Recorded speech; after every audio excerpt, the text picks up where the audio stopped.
Assalamualaikum warahmatullahi wabarakatuh.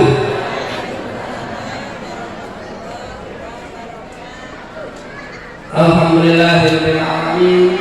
Assalatu wassalamu ala asyrofil anbiya'i wal mursalin wa ala alihi wa ashabihi ajmain. Amma ba'du. Bapak Ibu yang kami hormati, alhamdulillah untuk acara berikutnya adalah inti. Saya di sini sebagai moderator untuk pengajian pada pagi hari ini yang bertemakan merajut ukhuwah menuai berkah. Untuk silaturahmi kali ini kita menghadirkan pembicara dari Purworejo. Saya akan membacakan kurikulum vitae beliau.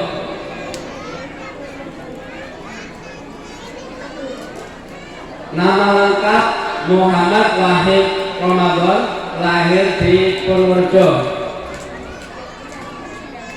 Sudah menikah dan dikaruniai 3 orang putra dan putri. Alamat tinggal di Pondok Pesantren Nurul Wahid Krandegan, Bayan, Purworejo. Pendidikan terakhir S2 Fakultas Usuluddin jurusan Tafsir Universitas Al-Azhar Kairo, Mesir.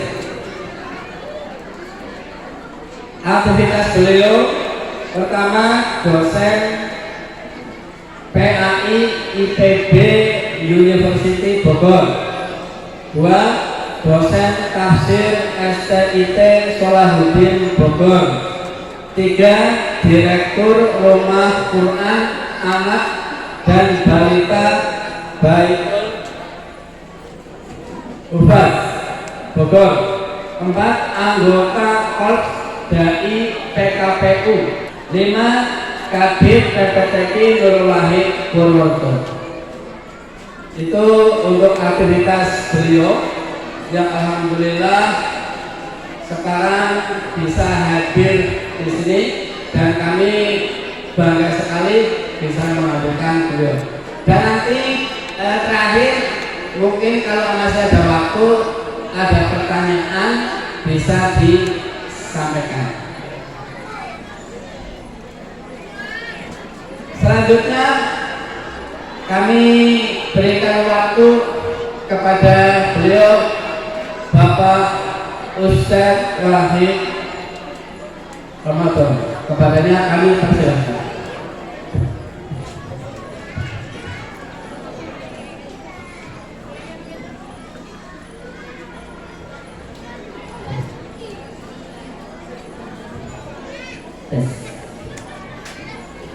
Assalamualaikum warahmatullahi wabarakatuh.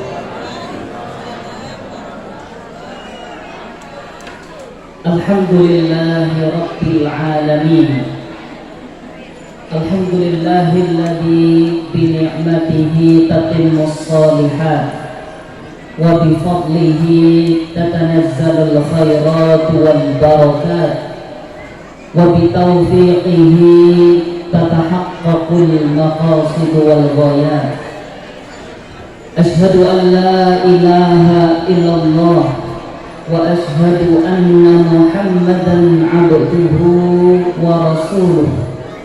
Allahumma salli wa sallim wa barik ala sayyidina Muhammad sallallahu alaihi wasallam wa ala alihi wa ashabihi wa man tabi'ahum bi ihsanin ila yaumiddin. Qala rabbuna tabaraka wa ta'ala, a'udzu billahi minasy syaithanir rajim. Wasari'u ila maghfiratin min rabbikum wa jannatin 'arduha as-samawati wal ardu u'iddat lil muttaqin. Shadaqallahul 'azim. وصدق رسوله النبي الكريم ونحن على ذلك من الشاهدين والشاكرين والحمد لله رب العالمين. Dari Purworejo minta izin menyapa Bapak Ibu sekalian, minal aidin wal faizin, semoga semua khilaf dimaafkan. Dimaafkan apa tidak? Belum juga mulai, sudah minta maaf. Baik, ini kalau melihat fotonya kayaknya besar ya, Ustaz Muhammad Wahid Ramadan gagah, ternyata kecil. Tapi jangan salah, main ini mau dibuatkan pantun kedua kali. Main Pak, ada kancil main di pasir, biarpun kecil banyak yang naksir. Alhamdulillah, semoga pertemuan ini sesuai temanya, membawa merajuk ukhuwah, menuai berkah. Sebelumnya yang kita muliakan Bapak Kepala Desa Solokerto, Bapak Paino, Ketua Yayasan Al-Hikmah, Bapak Koprandes Widodo Agus Kiryanto, Sagung para alim, para ulama, para bapak, para ibu sekalian, para wali murid, wali santri, tidak lupa juga yang selalu bersabar mendidik, membina anak-anak kita semuanya, para bapak dan ibu guru, ustadz dan ustadzah semuanya. Kita bersyukur kepada Allah, hari ini kita diberikan kesempatan untuk melaksanakan silaturahim halal bihalal. Halal bihalal ini bahasa Arab apa bahasa Jawa ini? Bahasanya sih bahasa Arab, tapi orang Arab itu nggak tahu halal bihalal. 12 tahun saya di Mesir, belum pernah ada acara kenegaraan halal bihalal, itu nggak ada. Saya nanya sama kawan-kawan di Mesir, tahu nggak halal bihalal? Apa itu halal bihalal? Nggak ada. Ini walaupun bahasanya bahasa Arab, tapi ini khas Indonesia, khas Nusantara. Gimana sejarahnya ada halal bihalal? Jadi kalau kita lihat di dalam sejarah, dulu bangsa Indonesia ini bangsa yang kompak, selalu bersatu, bahu membau untuk mengusir penjajah. Akhirnya Belanda kabur, akhirnya Jepang pulang. Tapi setelah Jepang pulang, Belanda kabur, malah anak-anak bangsa, para tokoh-tokoh yang berjasa itu malah perang sendiri, gontok-gontokan, rebutan posisi, rebutan jabatan. Ini tantangan memang, kalau sudah aman malah ribut sendiri. Jadi lebih enak dijajah atau lebih enak merdeka? Ya tetap lebih enak merdeka. Makanya Presiden Soekarno kemudian meminta kepada tokoh ulama di Indonesia, khususnya saat itu tokoh Nahdlatul Ulama namanya Kiai Haji Wahab Hasbullah, bagaimana caranya agar anak bangsa yang semuanya sudah memberikan jasa, mereka tidak berpecah belah, apalagi saling gontok-gontokan, musuh-musuhan. Ayo kita buat satu acara rekonsiliasi nasional untuk menyatukan lagi semua anak bangsa dalam ikatan Indonesia. Walaupun beda suku, beda agama, tapi kita adalah semuanya anak Indonesia. Maka Kiai Haji Wahab Hasbullah kemudian mengusulkan, ayo kita buat acaranya, kita namai halalun bihalalin. Jadi istilah halal bihalal itu ternyata yang membuat orang Indonesia. Intinya di situ kita semuanya dibersihkan hatinya, direkatkan lagi ukhuwahnya, dihilangkan sekat-sekat permusuhan dan perbedaan, kita melebur jadi satu, menjadi satu anak bangsa yang sama-sama memperjuangkan dan memajukan negeri tercinta ini. Lah hari ini tradisi ini terus kita jaga, kita pertahankan. Kenapa? Karena tradisi selama tidak bertentangan dengan syariat, maka adalah sebuah aib kalau kita meninggalkan tradisi tersebut. Maka insya Allah yang melaksanakan halal bihalal ini mendapatkan kebaikan, keberkahan, ukhuwah kita kembali rajut. Yang dulunya ada perselisihan, hari ini nanti semuanya kita saling memaafkan. Makanya memang silaturahmi itu Bapak Ibu bukan sekedar kita ketemu salam-salaman. Halal bihalal itu bukan sekedar kita ketemu fisik, cipika-cipiki, bukan hanya itu. Halal bihalal silaturahim itu intinya sebenarnya adalah amalan hati. Karena banyak orang yang salaman tapi malah tambah musuh-musuhan. Kenapa? Salamannya cuma pengen pamer jam tangan. Ada yang ketemu fisik, cipika-cipiki, silaturahim katanya, tapi malah hatinya tambah jauh. Kenapa? Karena ketemunya cuma pengen pamer tas baru produk Singapura. Apalagi kadang-kadang sambil bisikin, kok selama Ramadan masih endut aja jen. Nah, yang begini kadang-kadang ketemu malah tambah dendam, tambah benci. Makanya halal bihalal itu intinya adalah bagaimana kita mengelola hati, sehingga nanti akan muncul cinta, mahabbah, ukhuwah, dan terakhir membawa berkah. Makanya mari kita di tempat yang mulia ini sama-sama meluruskan niat. Kita kesini bukan cuma ingin ketemu fisik, tapi kita kesini ingin sama-sama membersihkan hati, meluruskan niat. Jangan sampai salaman-salaman ternyata cuma pamer jam tangan. Ketemu ternyata cuma pengen lihat dietnya sukses apa enggak ini.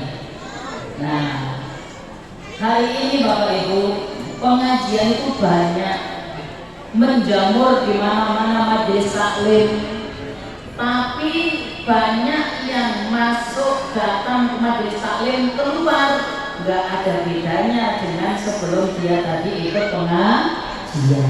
Kenapa? Niatnya tidak ditata dari awal. Termasuk somnya ini perlu ditatain ya. Somnya ditata, hatinya ditata. Nah ini yang kita nanti harapkan hasilnya betul-betul terasa. Ada seorang ibu dicurhatkan sama suaminya, Pak Ustadz, istri saya itu Masya Allah kalau datang ke majelis taklim itu udah kayak minum obat 3 kali sehari, duduknya juga lama. Tapi sekian lama dia ikut majelis taklim, nggak ada perubahan, yang berubah cuma seragamnya. Nggak ada peningkatan, yang meningkat cuma cicilannya. Masya Allah. Berarti yang salah di mana itu? Bisa jadi karena niatnya. Datang ke majelis taklim biar keren. Apalagi kalau majelis taklimnya punya channel YouTube, nanti bisa viral, bisa ikut acaranya Mama Dede. Curhat dong, Ma. Nah, puas rasanya kalau udah masuk TV. Padahal niatnya ngaji biar apa? Ini kok diam semua ini. Niatnya ngaji biar apa? Biar tambah ilmu. Tapi banyak loh orang banyak ilmunya, amalnya nggak bertambah baik. Kenapa? Karena kalau istilahnya itu ilusi ilmu, merasa sudah paling keren padahal amalnya nol besar. Contohnya apa contohnya? Ada ibu-ibu bilang ke temannya, Bu, saya kasih tahu ya, jangan deket-deket sama ibu itu yang di sana. Ibu kalau deket sama dia pasti nanti jadi ikut-ikutan kayak dia. Dia itu sukanya ngomongin orang. Padahal kan jelas dalam surat Al-Hujurat ayat 12, wala yaktab ba'dukum ba'dhum. Udah jelas nggak boleh ngomongin orang. Jangan deket-deket sama ibu itu. Dia nggak sadar dirinya lagi ngapain? Ngomongin orang. Itu dia namanya ilusi ilmu. Maka kalau kita duduk dalam majelis taklim, majelis ilmu, pertama niatnya harus diluruskan. Ya Allah, saya hadir betul-betul ingin mendapatkan ilmu yang manfaat. Dan insya Allah keluar dari majelis itu, ya Allah, saya akan siapkan, saya akan jadikan seluruh anggota badan ini melaksanakan kebaikan-kebaikan yang saya telah dapatkan. Kira-kira kita setuju tidak nih? Menata niat ya, menata niat. Nanti insya Allah dari sini pulang tambah takwanya, tambah ilmunya, tambah amalnya. Allahumma amin. Baik, jadi ini kesempatan yang sangat berharga. Kita semuanya bisa kumpul semuanya. Pertama kita syukuri nikmat silaturahmi. Nah, saya ingin cerita sebentar. Pengen tidak diceritain? Pengen aja apa pengen banget? Ini saya cerita kejadian sekitar 3 tahun yang lalu. Saya pernah membawa jamaah berangkat umroh. Ketemuan di Bandara Soekarno-Hatta, Jumatan di sana karena nanti ada briefing, ada pertemuan dengan travel. Jam 4 nanti masuk ke ruang tunggu. Karena jamaah ini datang dari tempat yang jauh, setengahnya dari Balikpapan, Kalimantan Timur. Sebagian yang lain dari Solo, sebagian sisanya dari wilayah Jabodetabek. Kita semuanya sholat Jumat sudah di bandara. Bayangkan yang dari Kalimantan jam berapa berangkatnya, yang dari Solo jam berapa naik bisnya. Akhirnya setelah itu kita rapat, briefing, macam-macam, sehingga semua sudah terkumpul di absen. Datanglah waktu yang ditunggu-tunggu. Setelah penantian dari Jumatan sampai jam 4, kita masuk ke ruang tunggu pesawat. Tinggal menunggu beberapa saat, kita mau masuk. Ternyata ada isu pesawatnya rusak. Waduh, ini jamaah 45 orang. Lanek ngamuk jadi apa saya nanti? Bapak belur sendiri. Ternyata betul yang kita khawatirkan, jam 6 harusnya pesawat itu sudah tinggal landas. Lah kok ini malah pilotnya keluar dua-duanya.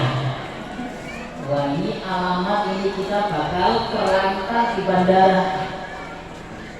Ternyata akhirnya final keberangkatan jamaah dengan pesawat Saudi Airlines ditunda sampai besok.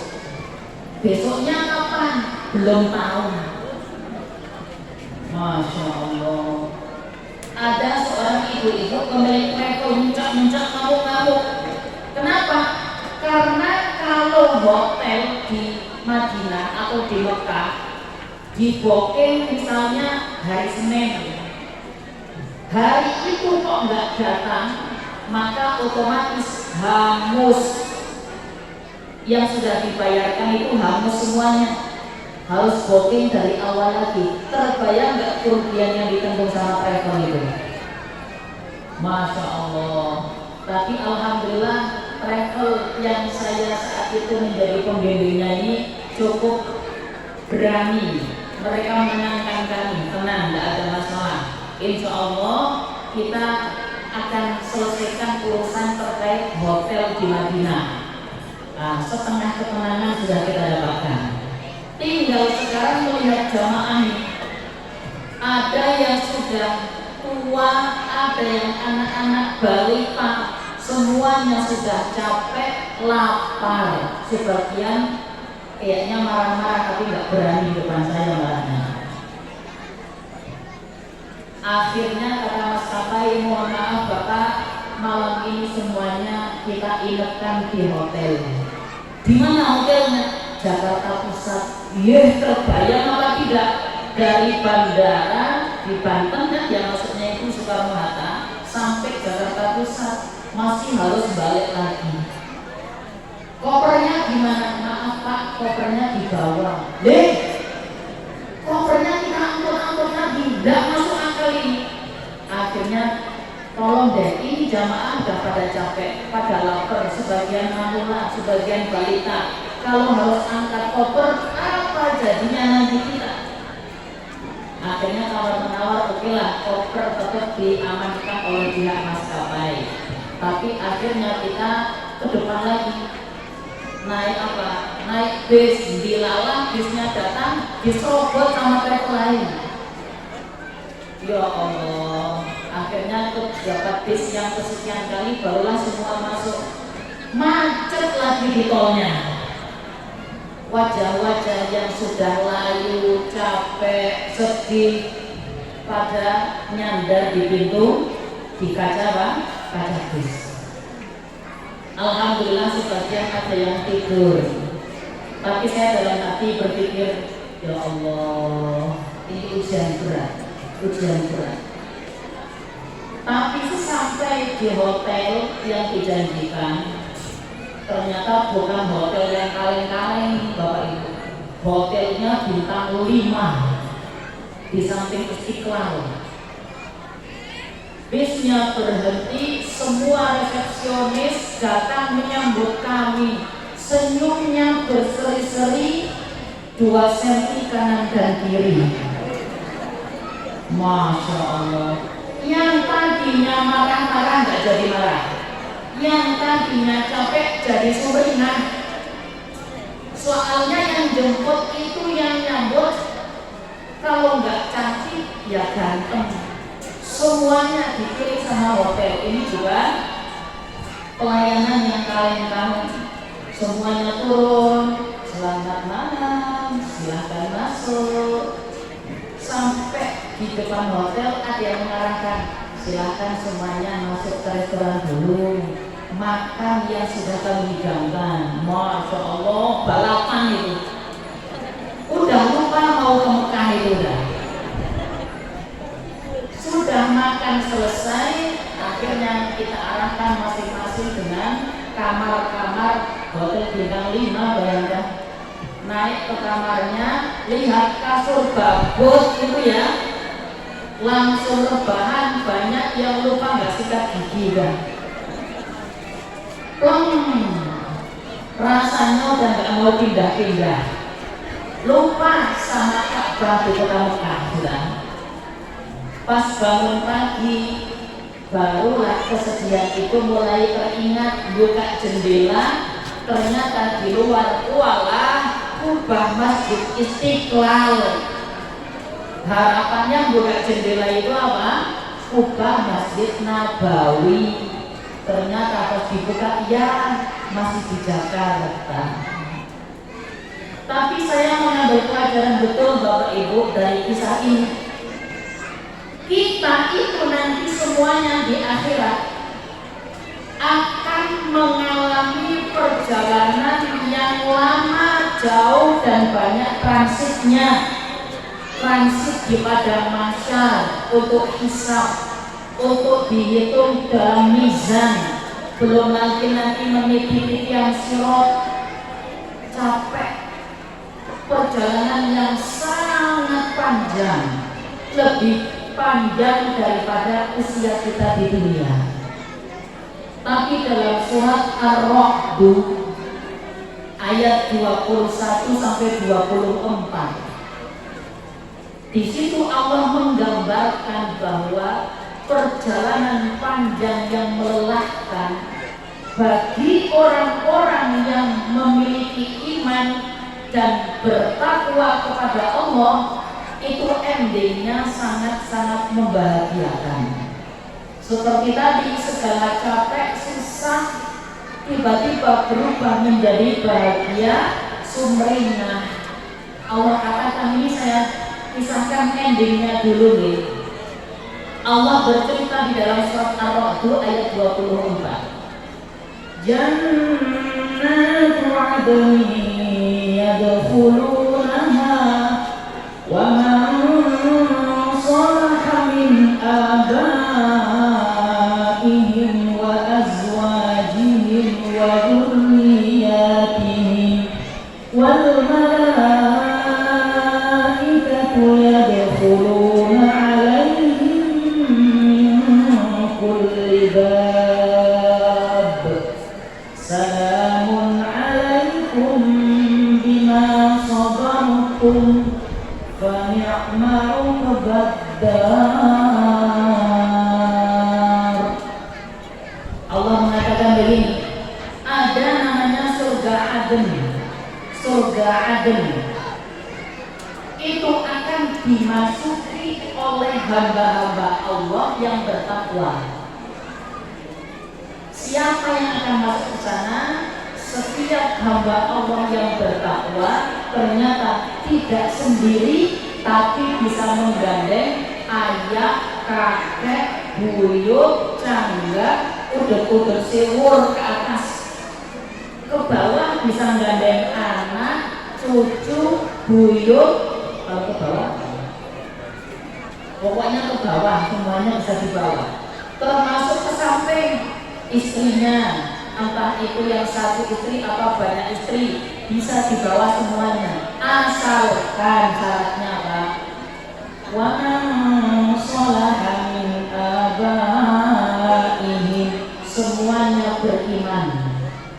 Tapi kalau tidak beriman, jangan mimpi bisa gandeng bapaknya, ibunya, misalnya non-muslim, tidak bisa dibawa masuk surga walaupun anaknya wali kutub sekalipun, tidak bisa. Nah, ketika nanti dia dengan keluarga besar, istrinya, anak-anaknya, bapak, kakek, buyutnya, keturunannya digandeng masuk surga, yang lebih mengagetkan tiba-tiba malaikat penjaga surga, resepsionisnya itu tadi mengatakan, Salamun alaikum bima sabartum fa ni'ma uqbad dar. Malaikat dengan senyumannya yang sempurna, keindahan wajah mereka yang luar biasa menyambut kita dengan mengatakan, selamat ya atas kesabaran kalian di dunia. Selamat ya atas ketaatan kalian kepada Allah semasa hidup kalian dulu. Silahkan, ini surga, istana yang indahnya luar biasa. Allah siapkan sebaik-baik tempat kembali buat kalian. Itu rasa capek sepanjang kita kumpul di padang mahsyar sampai menyusuri sirat, itu semuanya hilang capeknya, berganti dengan keindahan dan kebahagiaan. Ini cita-cita kita nanti, biar masuk surga itu sekeluarga, bukan hanya sekeluarga saja, sekeluarga besar Al-Hikmah semuanya. Nah, caranya bagaimana? Pastikan setiap kita menjadi pribadi yang bertakwa. Nah, ini Allah jelaskan sifat-sifat orang yang bakal dimuliakan sedemikian rupa itu, dijelaskan dalam beberapa ayat. Orang yang bakal masuk surga membawa keluarganya itu di dunianya kayak apa dia? Seperti apa sifat-sifatnya? Baik, yang pertama,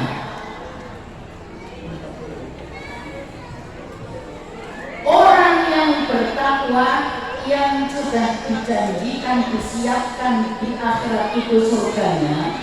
Allah katakan dalam surat Ali Imran 134. Orang yang bertakwa seperti apa? Karakter pertamanya, alladzina yunfiquna fis sarra'i wad-dharra. Mereka itu orang yang selalu ada sebagian dari hartanya untuk infak di jalan Allah. Bapak Ibu yang dirahmati Allah, kalau kita melihat profil para sahabat, mereka yang dijanjikan surga, orangnya masih jalan-jalan ke pasar, ke kebun, tapi namanya sudah ada di surga.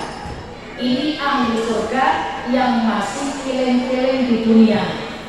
Ternyata di antara karakter utama para sahabat adalah al-infaqu fis-sarra'i wad-dharra. Mereka selalu berinfak. Kadang kalau pas hartanya banyak, ya infaknya banyak. Kalau pas hartanya sedikit, karena ekonominya lagi payah, tetap infak walaupun sesuai dengan kondisi harta yang dimiliki. Contohnya Utsman bin Affan, Bapak Ibu, saya ingin ceritakan dulu Utsman bin Affan. Satu-satunya sahabat yang punya rekening di Bank Saudi Arabia sampai hari ini itu Utsman bin Affan. Punya rekening dibuatkan atas nama Utsman bin Affan. Beliau masih punya wakaf sumur yang sampai hari ini dikelola oleh pemerintahan Saudi. Hasil dari sumur dan kebun yang ada di sekitarnya itu setiap tahun dipakai untuk menjamu jamaah haji. Sepertiganya digunakan untuk kembali mengolah lahan, sepertiganya dibuatkan hotel bintang 5 di samping Masjid Nabawi, namanya Hotel Utsman bin Affan. Omsetnya setiap tahun bisa sampai 50 juta rial. Orangnya kan sudah dikuburkan, tapi pahalanya terus mengalir sampai sekarang. Ternyata Sayyidina Utsman ini diantara para saudagar yang kaya raya, tapi hatinya dipenuhi takwa, sehingga hartanya digunakan bukan untuk foya-foya, tapi untuk jihad dan infak fisabilillah. Sekarang banyak orang kaya ternyata kayanya kayak palsu. Wow, murah banget, gitu kan ya? Itu cuma sok kaya, ternyata hasil nipu semua. Utsman bin Affan dalam perang Tabuk, Bapak Ibu, berinfak untuk kesuksesan perang Tabuk itu memberikan 1000 ekor kuda perang. 1000 ekor kuda perang dengan segala barang bawaan di atas punuknya, punggung, punggungnya itu dipenuhi dengan senjata, barang-barang makanan, bekal selama peperangan di Tabuk. Bapak Ibu tahu harganya kuda itu berapa sekarang? Kalau cuma kuda poni yang buat karnaval itu murah, paling 50 juta. Ini kuda perang terlatih. Saya di IPB punya seorang sahabat dokter hewan, spesialis kuda. Dokter hewan spesialis pernah cerita ke saya begini, Bapak Ibu. Pak Ustadz, saya itu pernah bawa kuda peranakan Australia, harganya 5 miliar. 5 miliar. Saya bawa untuk dilombakan pacuan kuda di Qatar atau Dubai saat itu belum ceritanya, antara dua itulah, Qatar atau Dubai. Ini kuda dibawa pakai pesawat pribadi. Bapak Ibu ada yang belum pernah naik pesawat? Kalah kalau jarang. Dibawa pakai pesawat pribadi, isinya cuma 5 pilot, kopilot, joki, Pak Dokter Hewan ini yang cerita ke saya, sama kuda itu yang paling istimewa.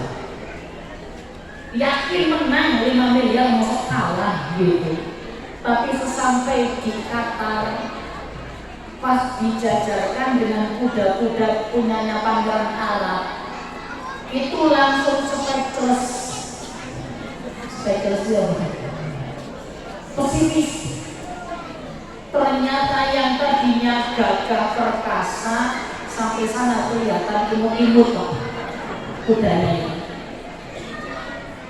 Ketika ditanya pangeran-pangeran Arab itu berapa kalau kita mau beli satu kuda kalian, dihargainya 20 miliar. Itu kandangnya ber-AC, makannya gizinya diukur, masing-masing kuda punya dokter pribadi. Itu orang Arab kalau memperlakukan kuda, padahal cuma buat lomba keliling lapangan. Bagaimana kalau itu kuda yang dipakai buat perang terlatih? Itulah diantara keistimewaan Sayyidina Utsman bin Affan. Sampai sekarang pahalanya terus mengalir karena infaknya yang luar biasa. Jadi orang yang bertakwa rajin apa Bapak Ibu? Infak. Saat kaya infaknya besar, saat pas-pasan infaknya juga pas-pasan. Tapi yang Allah inginkan infaknya itu jalan terus. Nah ini kebetulan sekalian kita kan lagi mau ada rencana ini. Kan tadi katanya ngaji nggak sekedar ngaji, tapi ngaji langsung mengamalkan. Dia bahkan kok tinggi seperti ya mengamalkan. Alhamdulillah ini lagi ada proyek investasi akhirat. Insya Allah Yayasan Al-Hikmah ini akan membebaskan tanah. Di mana tanahnya? Di ini tanah ini. Tanah ini? Iya, pendopo. Pendopo ini. Ini kegiatan untuk mencerdaskan umat siang dan malam, Bapak Ibu. Di sini tempatnya. Insya Allah akan dibeli oleh yayasan untuk membuat Pendidikan. Lembaga pendidikan, mencerdaskan anak-anak kita semua. Maka ini kesempatan emas yang siap untuk berkontribusi. Sama saja si dia sedang menyiapkan batu bata untuk membangun istana surga. Amin. Bapak Ibu infak seberapapun, kemudian nanti ini tanah dipakai untuk mendidik generasi yang cerdas, yang soleh, maka alumni dari sini mengamalkan ilmunya, menyebarkan ilmunya, Bapak dan Ibu ikut pahalanya ke bawah, naik terus itu jadi pasif income selama-lamanya. Makanya ini kesempatan emas untuk betul-betul kita melaksanakan ilmu yang sudah kita dapatkan.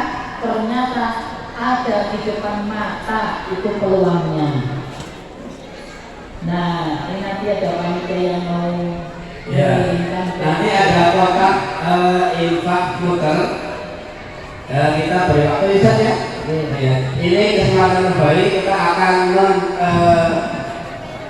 membeli lahan yang di sini untuk pendidikan. Silakan panitia yang bertugas untuk memberikan kotak infaknya seberapapun. Ya.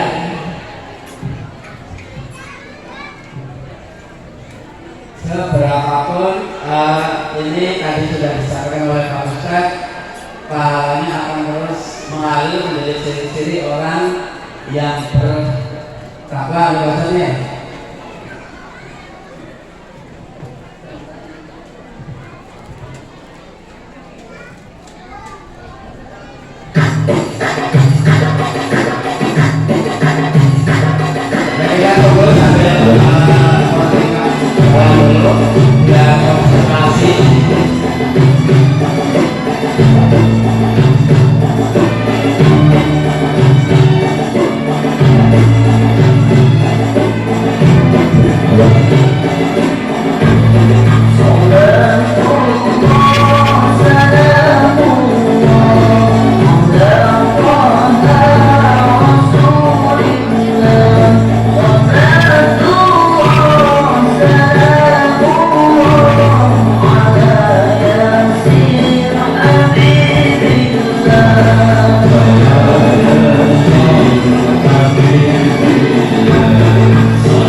Ya, terima kasih kepada Bapak Ibu yang sudah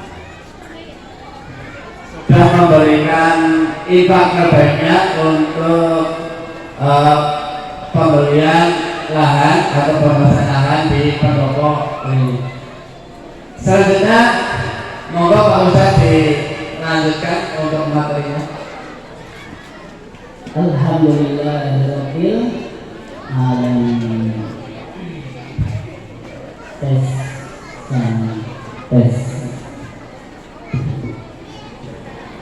Bapak Ibu yang dirahmati Allah, dulu ada satu kisah di Saudi Arabia. Seorang ibu-ibu menderita penyakit semacam kanker payudara sudah stadium 4. Keputusan akhir dari dokter adalah dioperasi. Itu pun hasilnya setengah-setengah, bisa sukses tapi juga bisa gagal. Walaupun sukses tidak langsung sehat walafiat, tapi butuh waktu yang cukup lama, dan itu pun berpotensi kalau kondisinya adalah kondisi lagi down juga bisa terancam kematian. Akhirnya diputuskan, ya sudah, karena hanya ada satu cara, maka saya siap dioperasi, begitu katanya. Nah, ada diberikan waktu tenggang oleh dokternya untuk pulang dulu, menenangkan diri di rumah. Ternyata ini ibu di rumahnya itu punya seorang ART TKW dari Indonesia. TKW ini punya kebiasaan yang cukup aneh. Setiap kali dia ke kamar mandi itu lama banget nggak keluar-keluar. Karena berulang-ulang seperti itu, akhirnya majikannya ini nanyanya pakai bahasa Arab, tapi ya di sini pakai bahasa Indonesia saja, ya. Mbak, sampean ini kok kalau ke kamar mandi lama banget keluarnya, ngapain?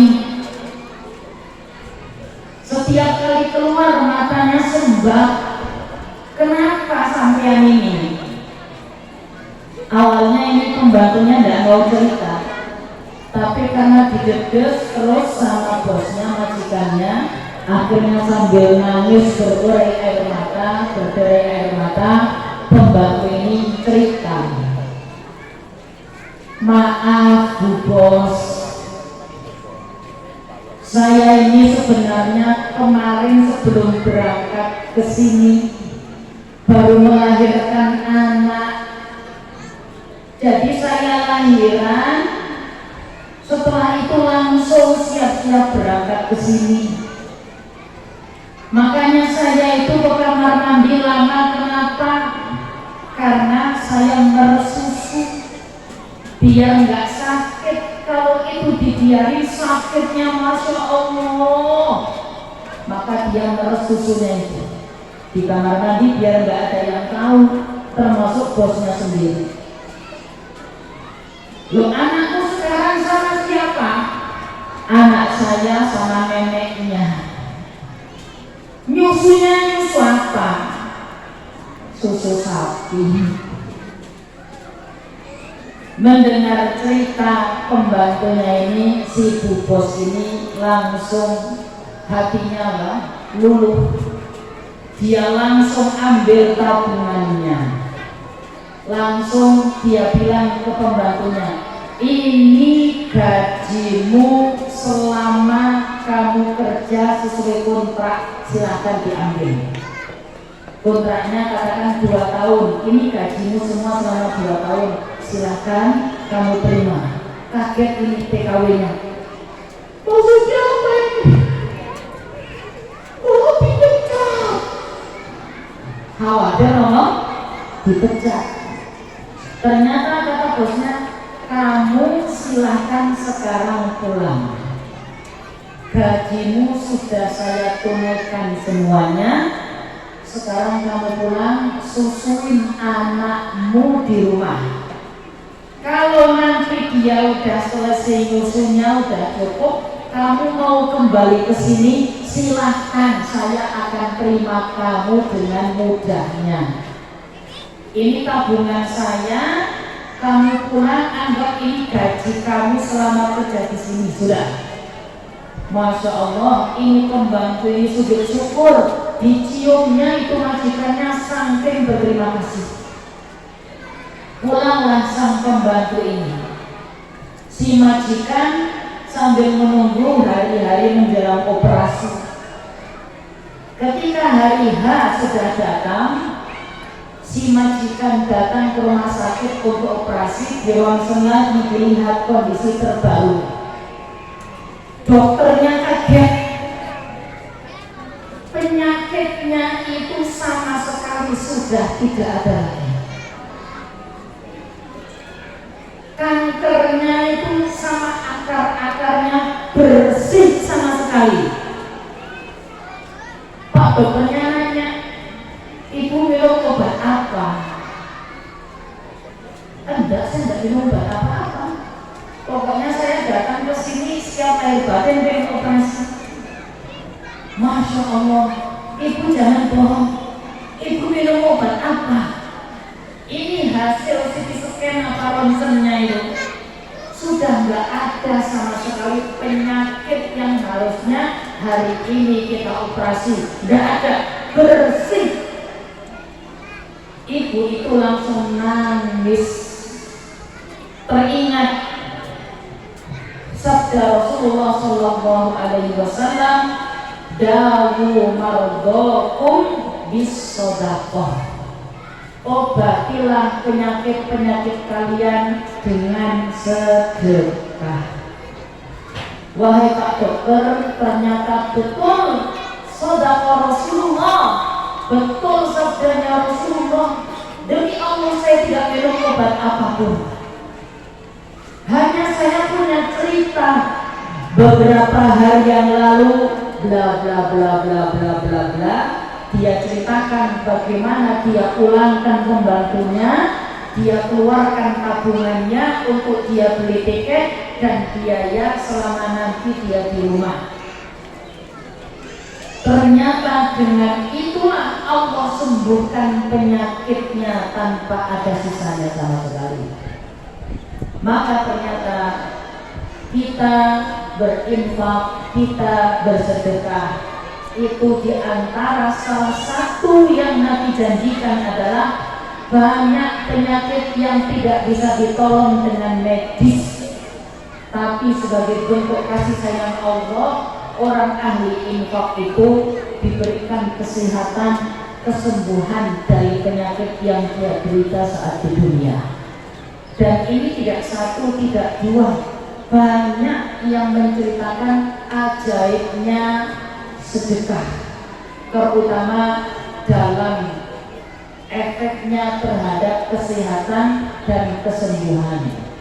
Yang pasti tidak ada orang yang berinfak jadi miskin, itu nggak ada, kecuali infaknya salah. Infaknya salah itu gimana Bapak Ibu? Pengusaha bangkrut, ditinggal istri, rumah ngontrak, tinggal satu motor, ternyata disuruh motornya pun disedekahkan. Nah ini salah yang begini, salah yang begini, tidak ada itu. Dalam Al-Quran sedekah itu ada fikihnya, ada aturannya. Bagaimana? Alladzina idza anfaqu lam yusrifu wa lam yaqturu wa kana baina dzalika qawama. Orang yang infak yang betul itu adalah ketika dia mengeluarkan harta itu nggak pelit, tapi juga tidak jor-joran. Buat masjid 1 miliar, buat sekolah 2 miliar, buat panti asuhan bermiliar-miliar, istrinya nggak sisain apapun di rumah. Nah ini salah yang begini. Sedekah terbaik apa? Sedekah seorang suami kepada keluarganya dan anak-anaknya. Itu terbaik pertama.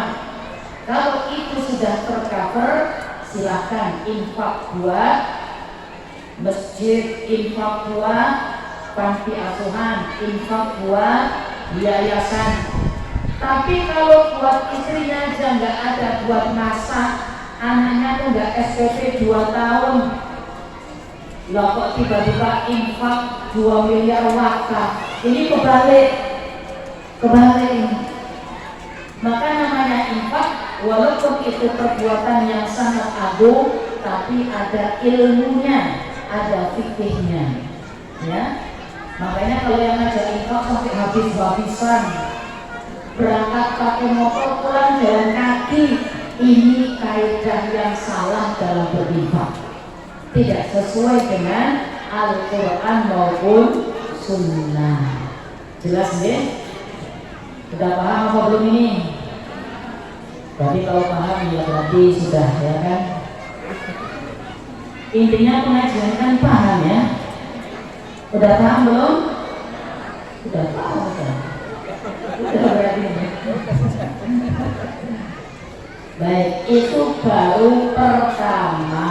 Orang yang bertakwa itu yang selalu punya jatah dari hartanya untuk berinfak.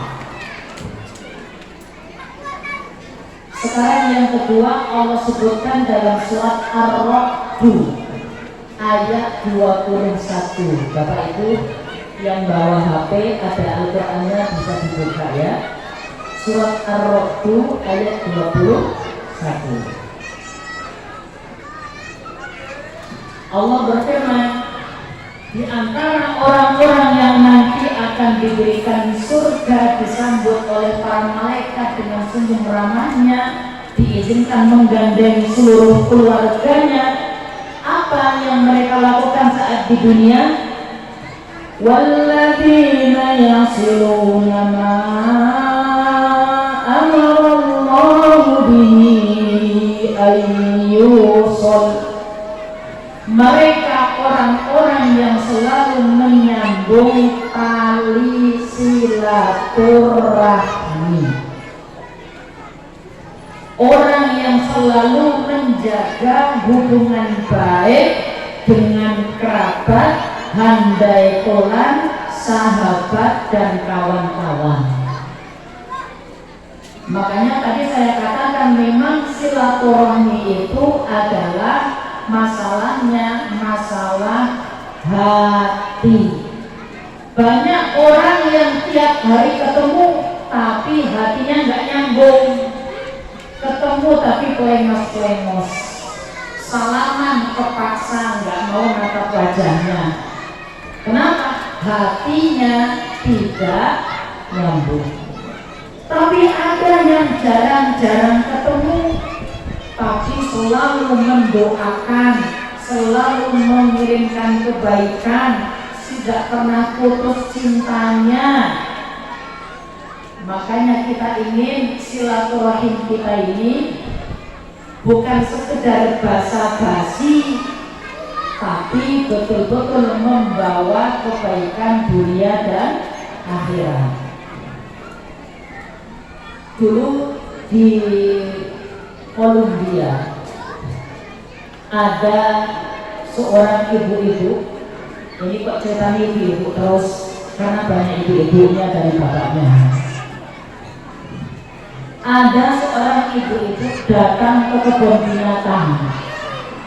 Kebun binatang yang dia datangi ternyata itu ruangan untuk singa.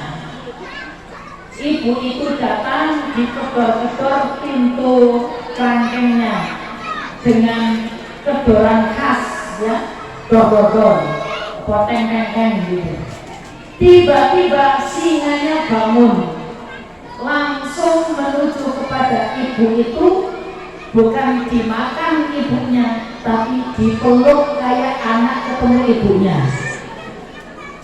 Singa besar, gagah, gondrong.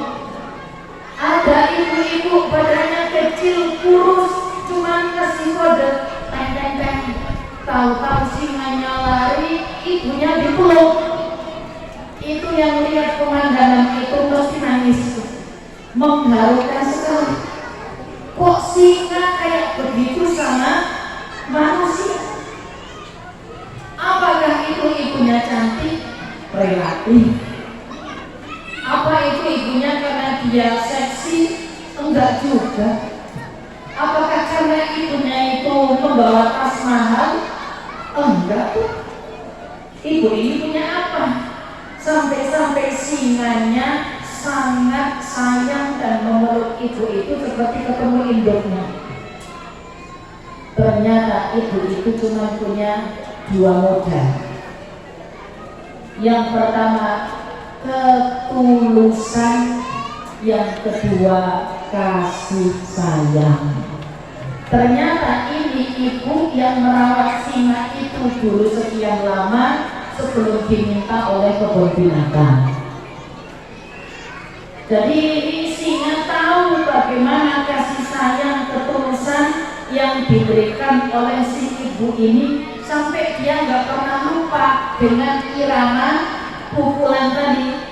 Teng teng teng teng. Langsung ingat itu masa-masa dulu berada di rumah sang ibu, dikasih makan, dimandiin, diajak lari pagi, disayang-sayang. Ternyata dengan kasih sayang, seekor singa saja takut sama si ibu tersebut. Pertanyaannya ibu-ibu, ini bapak-bapak di rumah sudah pada takluk belum sama ibu ini? Jangan-jangan belum pada takluk di rumah. Pertanyaan kedua, bapak ibu, kira-kira selama ini anak-anak kita sudah pada nurut belum sama kita?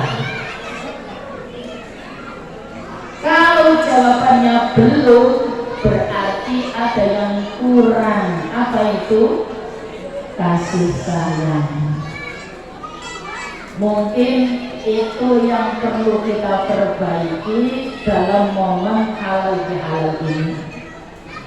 Bagaimana menumbuhkan keikhlasan dan kasih sayang kepada anak-anak, kepada keluarga. Itulah silaturahmi yang ingin kita bangun. Karena banyak anak-anak yang tumbuh dalam keluarga tapi tertekan, karena setiap hari adanya dimarah-marahi terus. Kalau nggak dimarah bapaknya ya dimarah ibunya. Akhirnya curhatnya kemana? Facebook, WA, teman-teman di medsosnya. Makanya bapak ibu kalau pengen anaknya nurut, ada masalah mau cerita, itu harus sering-sering kita dekat sama mereka, kita berikan kasih sayang yang maksimal. Ini khususnya ibu-ibu nih, yang anaknya udah mulai SMP sama SMA.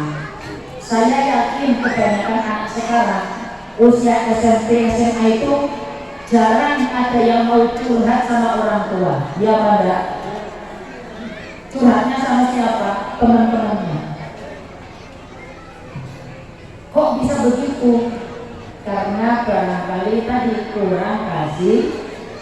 Ini saya berikan rumus 3M. Seorang ibu itu kalau ingin dekat sama anaknya harus punya jurus 3M. M pertama apa? Memasak. Jadi kalau masak buat anak, jangan pagi indomie, siang-siang berikan bakmi, malamnya mie goreng. Terus begitu. Tapi minimal ibu punya menu satu aja yang spesial, Bu. Saya walaupun sampai di Mesir 12 tahun, di Bogor 6 tahun, tapi selalu yang paling ngangenin itu opor ayam bikinan mama. Gak ada masakan opor yang lebih membahagiakan daripada opornya mama saya. Selalu kangen jadinya kemana-mana, kangen mama, kangen ibu gitu. Nah, ini jangan terus. Yang kedua, ibu harus punya kemampuan kedua, mendengar. Kalau anak cerita itu lalu didengar. Jangan cerita malah sambil cerita. Oh, gimana? Oh. Diberikan perhatian sehingga dia kalau cerita itu merasa mendapatkan respon yang positif. Saya punya jamaah di Bogor dulu, anaknya itu susah banget dikasih taunya. Dinasihati mental semua. Kenapa? Bapaknya setiap hari kerja, pergi pagi pulang malam. Emaknya di rumah tapi sibuk HP karena dagang online. Anaknya juga dikasih HP, sehari-hari ngobrolnya pakai WA. Makanya susah dinasihati, tidak pernah merasa ada tempat untuk mencurhatkan masalah pribadi. Maka latihan untuk mendengar, penting ini mendengar ini. Yang ketiga, yang ketiga apa? Memijat. Mijetin anak-anak itu penting. Makanya gini Bapak Ibu, kalau anak menjelang tidur itu lambat ditemani sebentar, teman sebentar. Ini bapaknya udah manggil-manggil, sabar bentar, buat anak kita masih nggak sabar. Itu dijejeti, elus-elus punggungnya. Biasanya orang kalau dielus-elus, dipijet, itu akan dia itu terpancing buat curhat biasanya. Tanpa dipancing dia bakal cerita. Makanya mohon maaf Bapak Ibu, hati-hati sama tukang pijet. Karena biasanya dia mengetahui rahasia rumah tangga customernya. Karena pas dipijet nyaman cerita. Nah, ini jurusnya tukang pijet. Maka hati-hati sama tukang. Jadilah tukang pijet pribadi buat anak-anak. Kalau udah dielus-elus, itu dia nggak usah kita pancing-pancing, nggak usah dipaksa-paksa cerita. Itu keluar sendiri. Masalah yang dia alami itu dicurhatkan. Kenapa? Ada kedekatan dengan dia, diperlakukan dengan kelembutan, dielus-elus, dipijet-pijet. Itu seperti itu caranya. Silakan dipraktekkan, tapi jangan sekarang.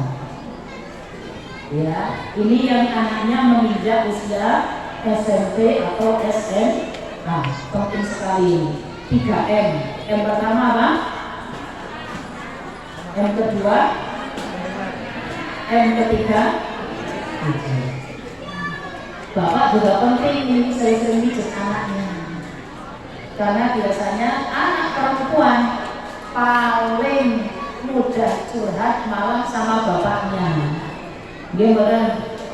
Nek ada bapak nggak akrab sama anak perempuannya, ini warning. Hati-hati, bahaya.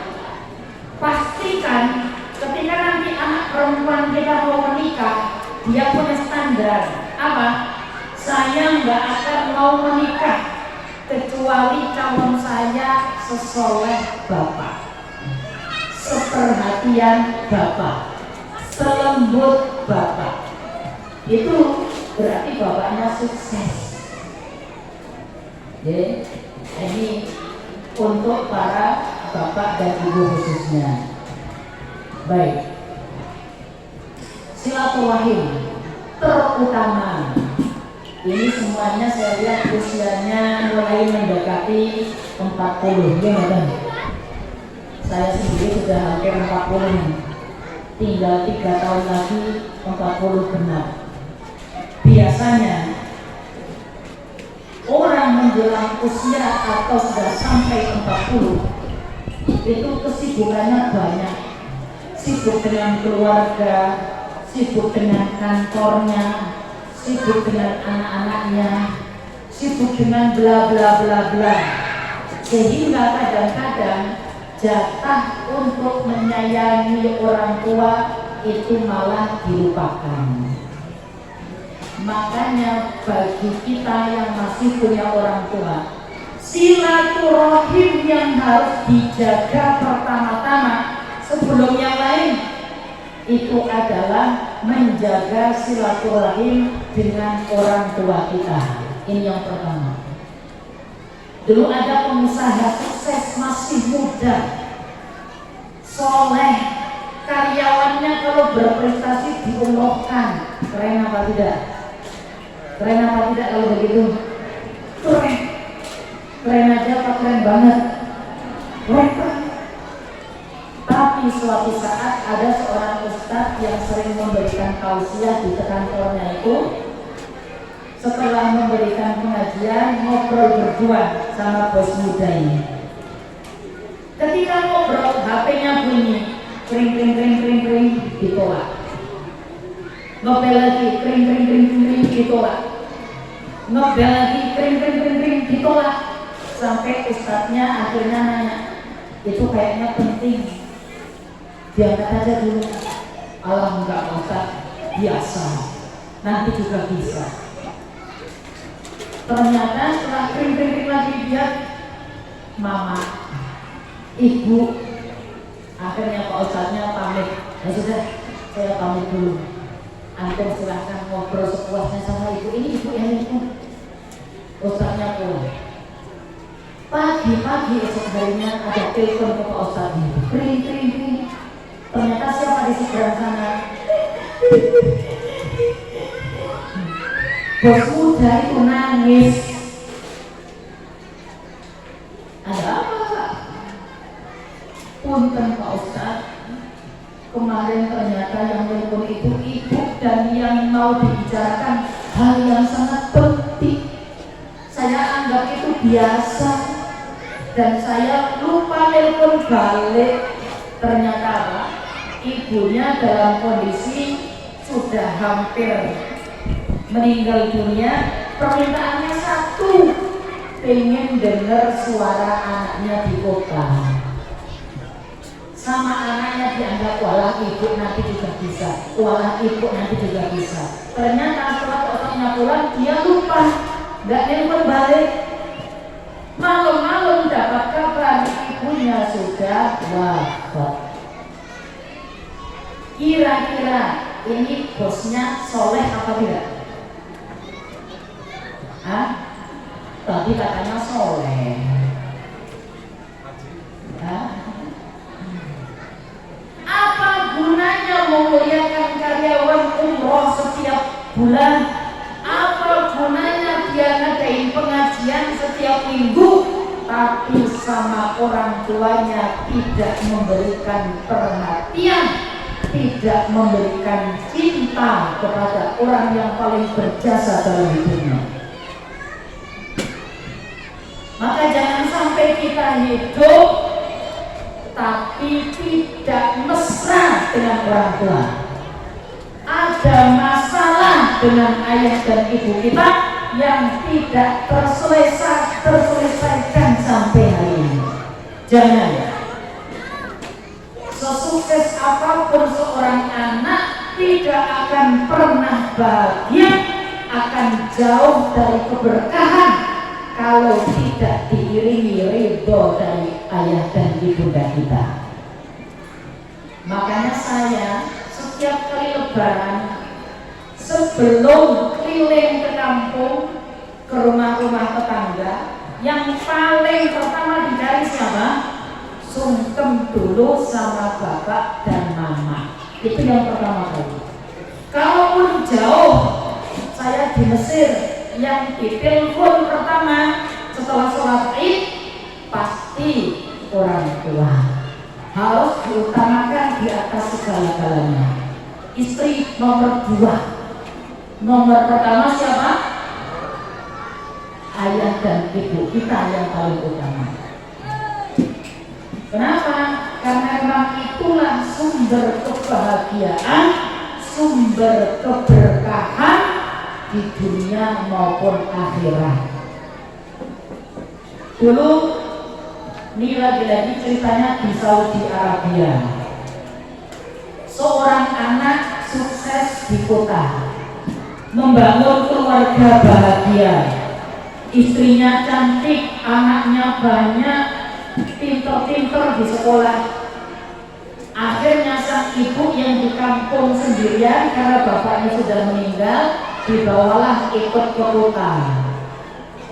Ibu, ayo sini sama kita tinggal di kota biar rame banyak cucunya. Ngapain di kampung, bapak udah nggak ada. Akhirnya ibunya bismillah berangkat tinggal sama anaknya di kota. Kebetulan ini punya bayi kecil baru lahir. Di sebuah hari libur, satu keluarga pergi belanja perhiasan, nyari kalung, gelang, silahkan milih kata bapaknya. Istrinya semangat nyari apa? Kalung idaman. Anak-anaknya semangat nyari perhiasan yang diinginkan. Ibunya gak ditawari. Ibunya malah ditugasi gendong bayi. Coba. Setelah selesai semuanya belanja, ke kasir total berapa? Dihitung 3.800 real. Dibayarlah 4.000 real. Ternyata nggak kembali. Kata kasirnya, maaf ya Pak, ini nggak kembali soalnya tadi ibu ngambil cincin seharga 200 real. Bapak ini marah, ibunya dimarahi. Bu, ngapain ikut-ikutan beli cincin? Udah nggak bakal tambah cantik. Udah ngapain beli cincin? Dibilang begitu, ibunya langsung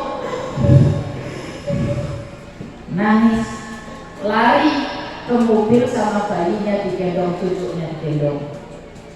Istrinya melihat suaminya marahin ibunya, suaminya dimarahin. Papa,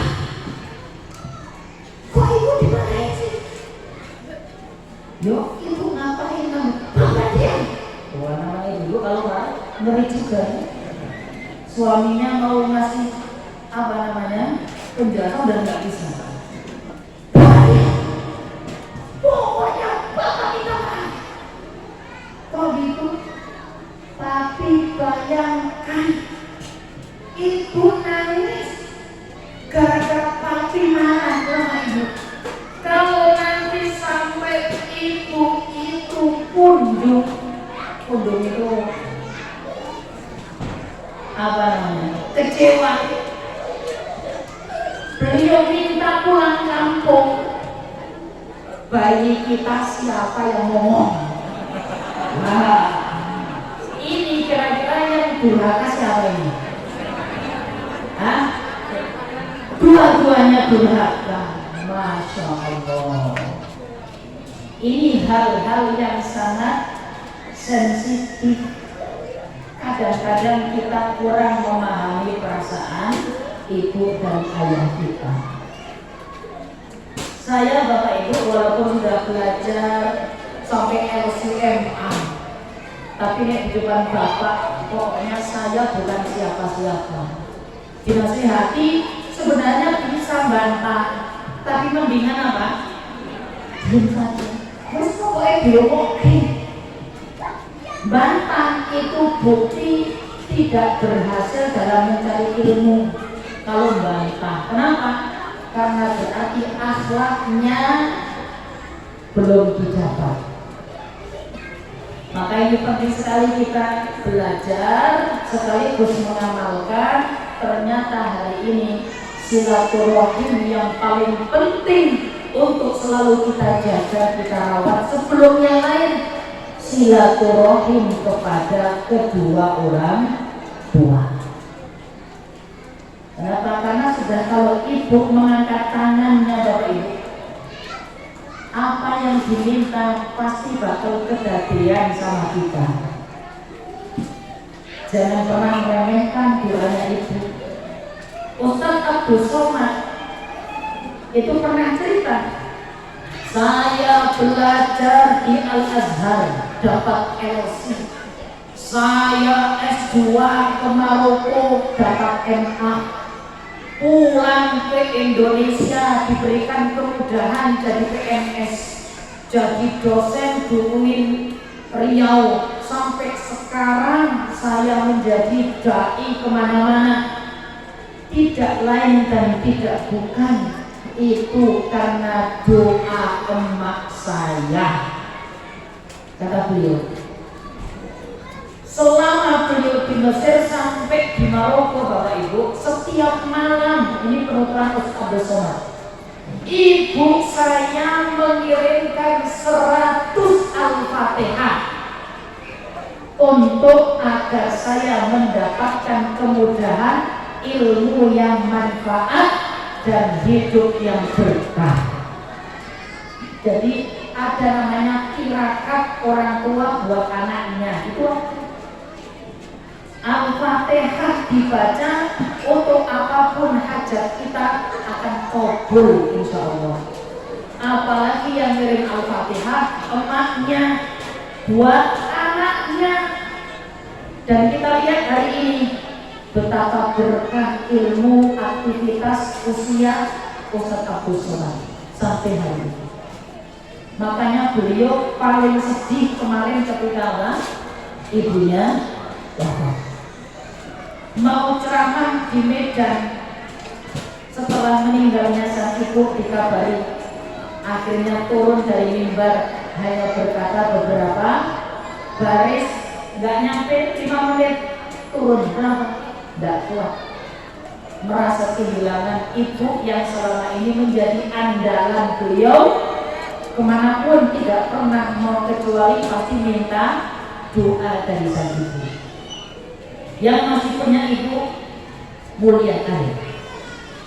Jangan pernah disakiti hatinya.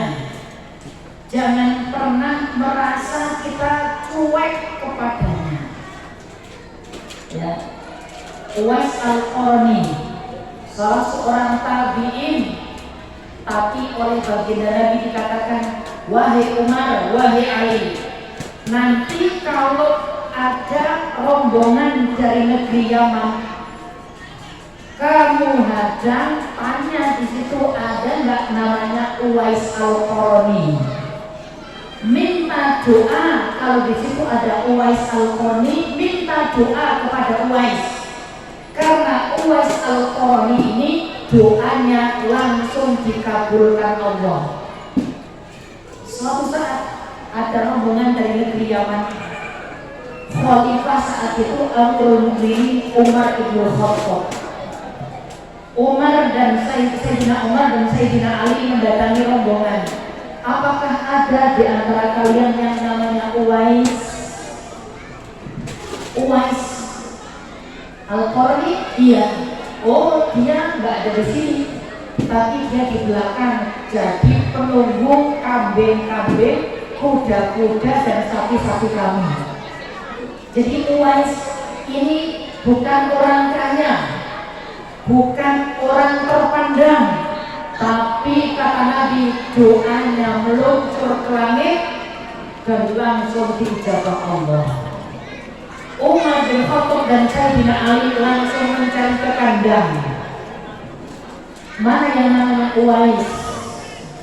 Dilihat dengan pakaian yang kumal, namanya di kandang kan pakaiannya kotor ya.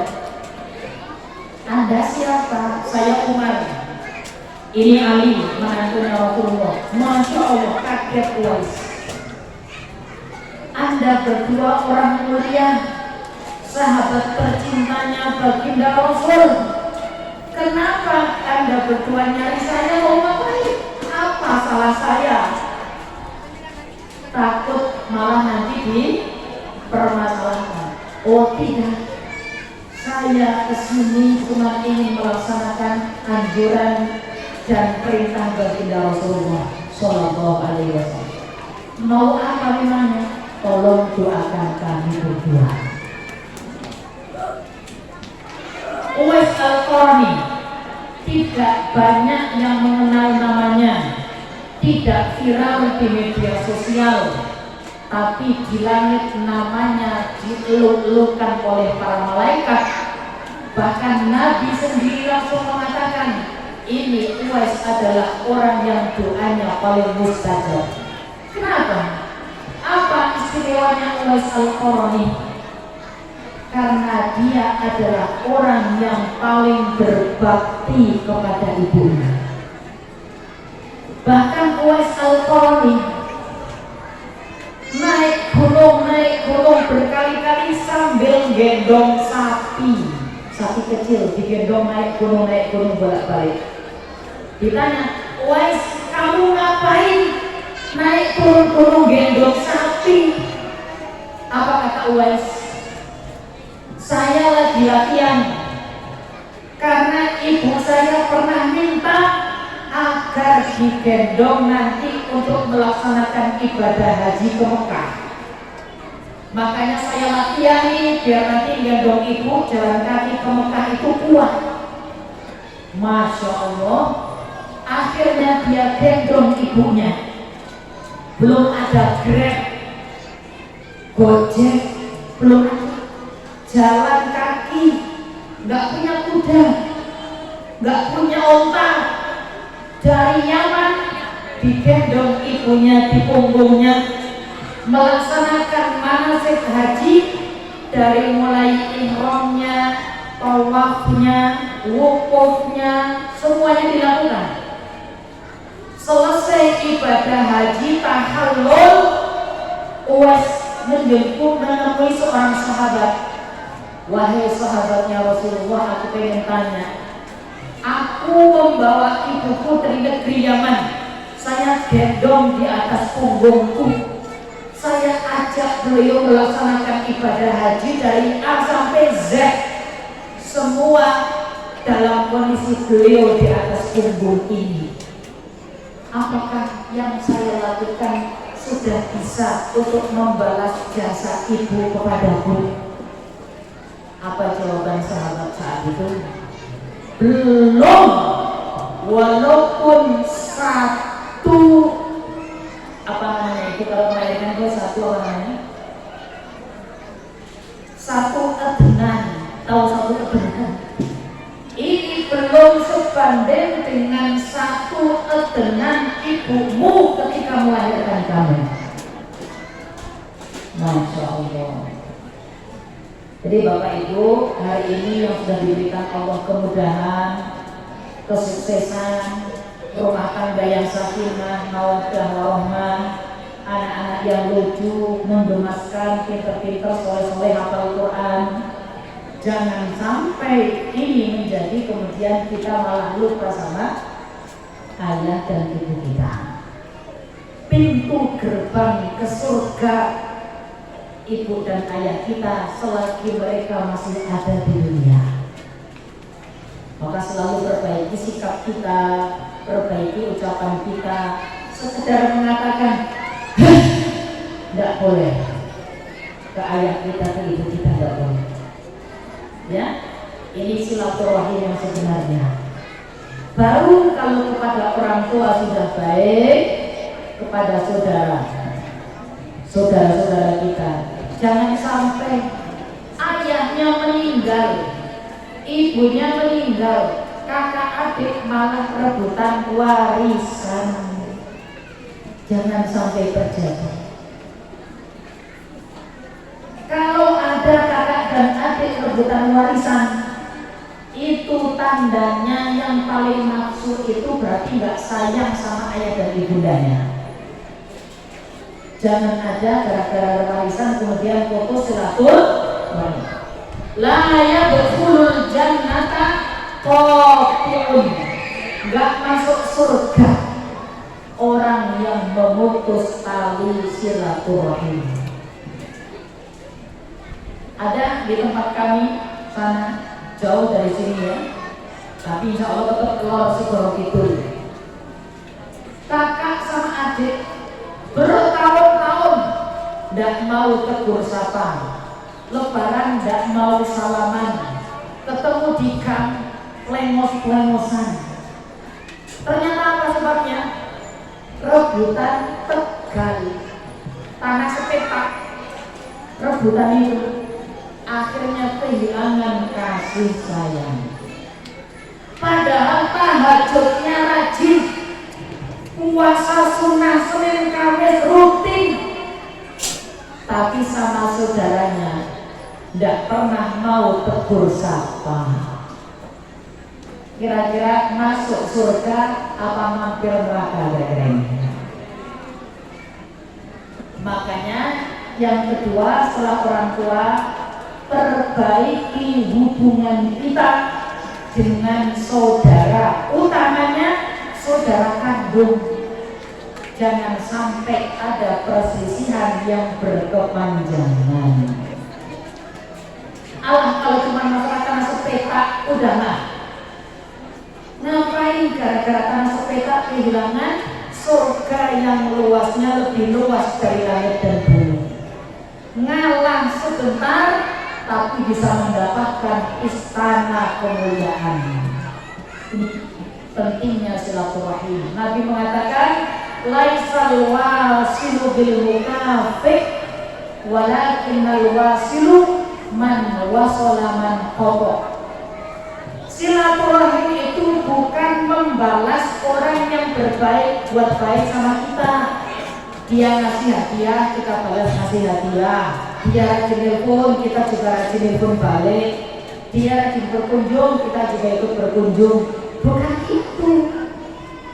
Sebaliknya silaturahim itu, kalau ada orang yang lama nggak kontak kita, kita cari kontaknya, kita telepon dia, kita datangi, kita sambangi.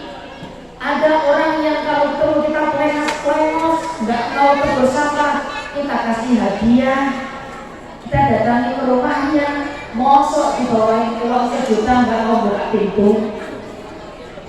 Itu menyambung tali silaturahim. Orang yang terbaik adalah yang menyambung ketika yang lain ingin memutus. Memang ya tidak mudah, tapi itulah tangga-tangga surga. Tangga-tangga surga itu hanya akan bisa dinaiki oleh orang yang siap di dunianya bersusah-susah untuk menyambung tali silaturahim. Baik, ini silaturahim yang kedua. Selanjutnya silaturahim dalam arti luas dengan semua kenalan kita, sahabat kita, kerabat kita, teman-teman kita. Kita selalu jaga hubungan baik dengan mereka. Makanya di kesempatan ini kita saling minta dan memberi maaf kalau dulu barangkali dengan sengaja atau tanpa sengaja kita pernah berkata-kata yang menyakiti hati. Kita pernah bersikap yang membuat kawan kita lorati. Kita minta dan saling memberikan maaf. Insya Allah hari ini kita semuanya kosong-kosong ya. Dia badan, setuju badan, kecuali utang. Nek utang harus tetap ditunaikan. Baik, sudah jam 11. Tidak usah banyak-banyak karena tadi juga udah kebanyakan kayaknya. Pertama, apa intinya tadi?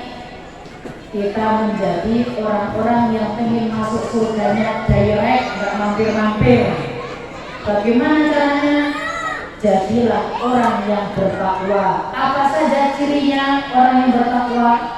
Orang yang selalu ada jatah dari hartanya walaupun sedikit untuk berinfak mengharapkan ridho Allah. Yang kedua, selalu berusaha menyambung tali silaturahim, bukan sekedar ketemu salaman, tatap muka cipi-cipi, tapi betul-betul dari dalam hati. Ini semoga Allah meridhai pertemuan kita, sebagaimana hari ini kita dikumpulkan dalam kebaikan. Semoga kelak kita semuanya diizinkan kembali duduk bersama di taman-taman surga Allah Subhanahu wa Ta'ala, di tengah-tengah kita baginda Nabi Muhammad Sallallahu Alaihi Wasallam. Dan itulah seindah-indahnya majlis, semulia-mulianya pertemuan. Demikian yang bisa disampaikan. Kalau ada kata yang kurang berkenan, mohon dimaafkan. Ihdinas shiratal mustaqim. Assalamualaikum warahmatullahi wabarakatuh. Waalaikumsalam. Ada yang mau tanya Bapak Ibu? Seberi waktu. Tunjuk jari kalau ada mau bertanya.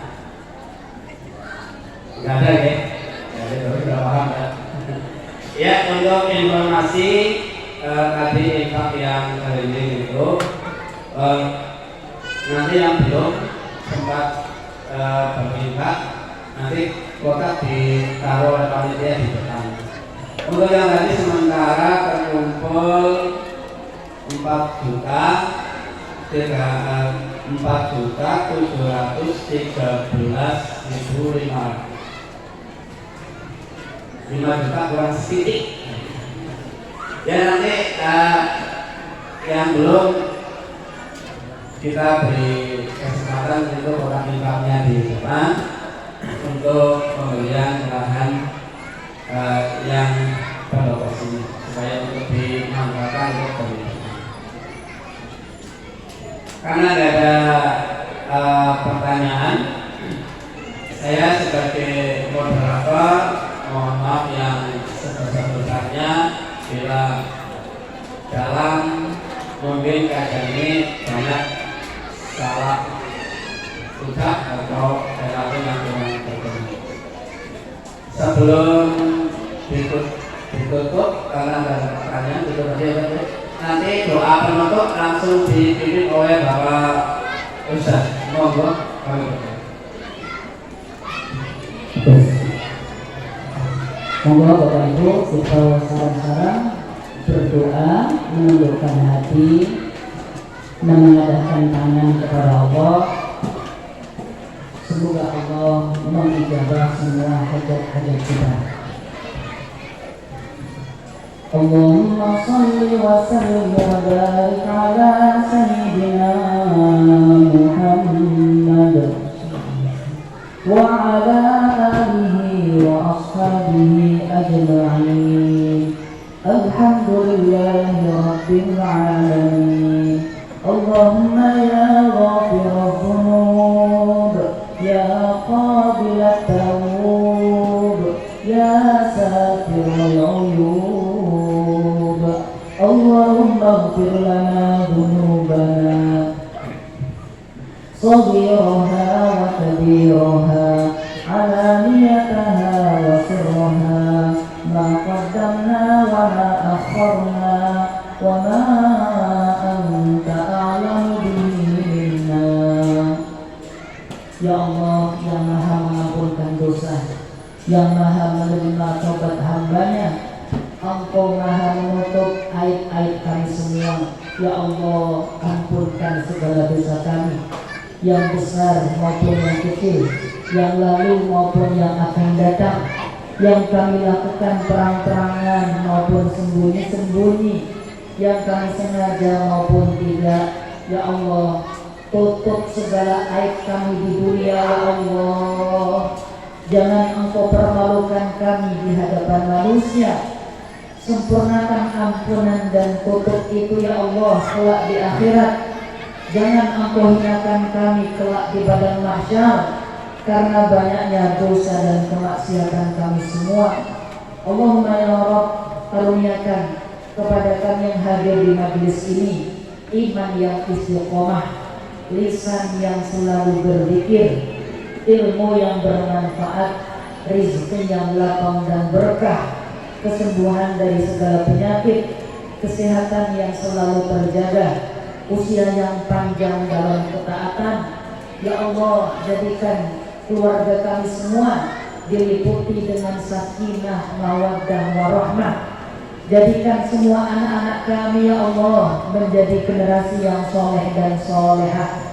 Ya Allah, kami mohon ya Allah dengan kelembutan-Mu, dengan sifat kasih-Mu, kalau ada di antara kami hari ini yang Engkau uji dengan sakit, sembuhkan ya Allah penyakitnya, berikan kesehatan yang sempurna, gugurkan dosa-dosanya. Kalau ada ya Allah di antara kami yang hadir ini, Engkau uji hari ini ya Allah dengan masalah ekonominya, ya Allah lapangkan rezekinya, penuhi kebutuhannya, lunaskan hutang-hutangnya, berkahi dan lapangkan rezekinya ya Allah.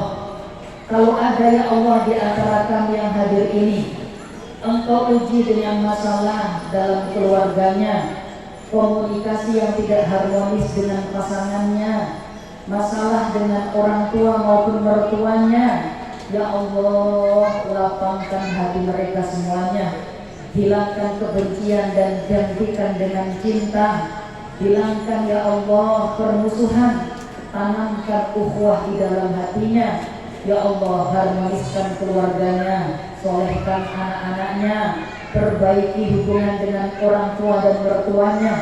Allahumma ya Rabbana, kami mohon dengan kasih-Mu ya Allah, dengan maha pemurah-Mu ya Allah, jadikan Yayasan Al-Hikmah menjadi yayasan yang terdepan dalam membina anak-anak yang soleh, anak-anak yang bertakwa, anak-anak yang cerdas, yang berakhlakul karimah. Allahumma ya Rabbana, sehatkan semua ustaz dan ustazahnya. Allahumma ya Rabbana, berkahi semua murid-muridnya, jadikan semuanya menjadi generasi yang soleh-solehah, membanggakan orang tua, membanggakan baginda Nabi Muhammad sallallahu alaihi wasallam. Rabbana taqabbal minna innaka antas samiul alim wa tub alaina ya maulana innaka antat tawwabur rahim. Wa sallallahu ala sayyidina Muhammad wa ala alihi wa ashabihi ajma'in. Wa akhiru da'wana alhamdulillahi rabbil alamin. Bismillahirrahmanirrahim.